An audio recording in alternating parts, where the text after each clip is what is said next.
है। देश कहाँ खतरे में है भाई, आकाश देख सकते हो। कुल मिला के हमारा जो देश है वो विकास की तरफ बढ़ रहा है। हाँ, लेकिन किसी भी चीज़ को होने में टाइम लगता है, टाइम तो लगेगा ना भाई। अगर आप कहोगे कि डेप्ट देखोगे कि भारत 275 लाख करोड़ ये कर्जे में डूबा हुआ है, कर्जे में तो यूनाइटेड नेशन अमेरिका भी डूबा हुआ है मैडम। अगर एक धंधा करने का मेजर फैक्ट होता है ना कि दूसरे से पैसे से लेके इन्वेस्ट करो तभी आप आगे बढ़ोगे। मैंने पैसे लिया, इन्वेस्ट किया, उससे मेरा गुडविल आ रहा है, क्या दिक्कत है भाई। तो क्या सिर्फ बिजनेसमैन को और अमीर बना रहे हैं, अडानी अंबानी को? कहाँ आपको, मुझे तो नहीं लगता है। मुझे तो ये नहीं लगता ऐसा।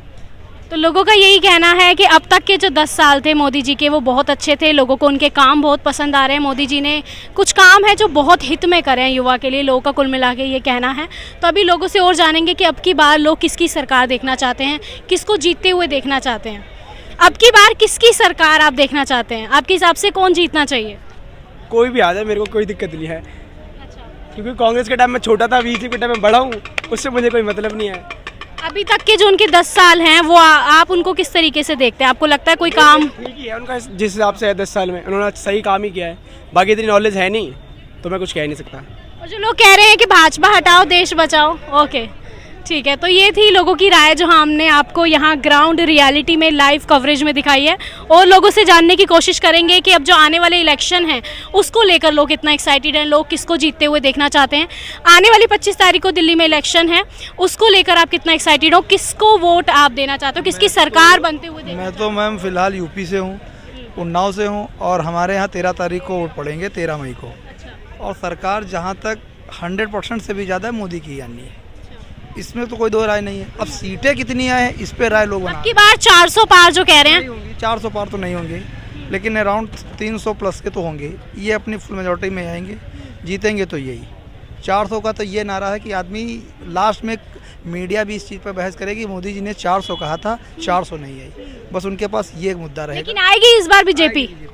कारण उसका ये है कि जिस प्रोसेस से ये काम कर रहे हैं, विपक्ष के पास कोई ऐसा आदमी नहीं है जो पब्लिक को मोल्ड करके अपनी बात रख सके। मोदी एक चेहरा है, एक ब्रांड बन चुके हैं।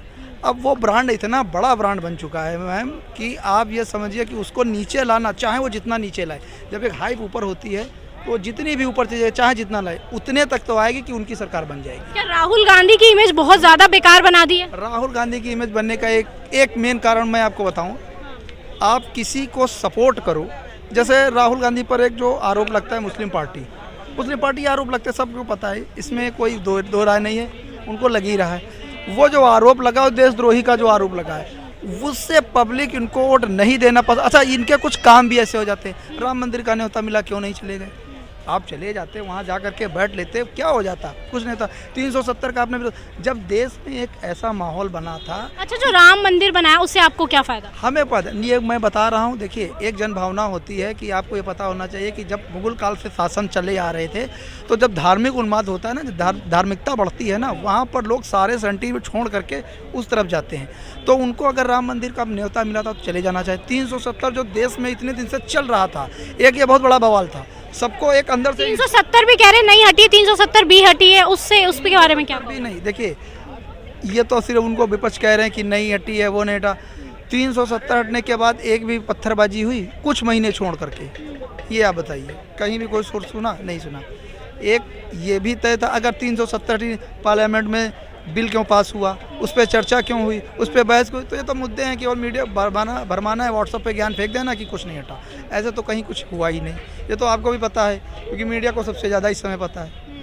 तो अब ये कह रहे, इसलिए इनका जो प्रोसेस चल रहा है, जैसे अब मैं जिस जगह से आता हूँ यूपी में, 70 से सीटें कम नहीं आएंगी। चाहे इनका समय, इनके पास जो टीम है, वो टीम चुनाव मोड पर ही काम करती है, और वो इसलिए मोड पर काम करती है क्योंकि उनको जीतना है, आगे का काम आना है। आप यूपी आ जाइए, यूपी का ऐसा कोई भी शहर नहीं होगा जिसमें रोडें ना बन रही हों, ऐसा कोई भी शहर नहीं। सब जितने भी ज़िले हैं, सब में कहीं ना कहीं कुछ ना कुछ विकास हो ही रहा।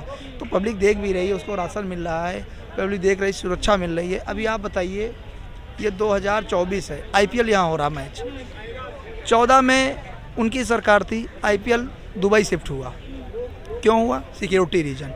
आज सिक्योरिटी रीजन क्यों नहीं है? चुनाव हर साल आते हैं, लोकसभा के हों चाहे जिसके हो चुनाव, सिक्योरिटी रीजन क्यों हो जाता है कि ये चीज़ हमारे यहाँ परीक्षाएं क्यों टल जाती थी, आज नहीं टल रही हैं। तो जो सिक्योरिटी रीजन पर इन्होंने काम किया, जो सिक्योरिटी पे काम किया है, जो यहाँ पब्लिक के अंदर एक होता है ना, जो ये चीज़ें बढ़ाई गई हैं, वो अन्य पार्टियों की अपेक्षा नहीं हुई। इनका फ़ायदा चाहे कुल ना, मिला के बीजेपी की वजह से देश ग्रो कर रहा है, ग्रोथ में ओके तो लोगों का यही कहना है कि बीजेपी पार्टी की वजह से लोग, जो हमारा देश है वो काफ़ी ज़्यादा विकास की तरफ आगे बढ़ रहा है।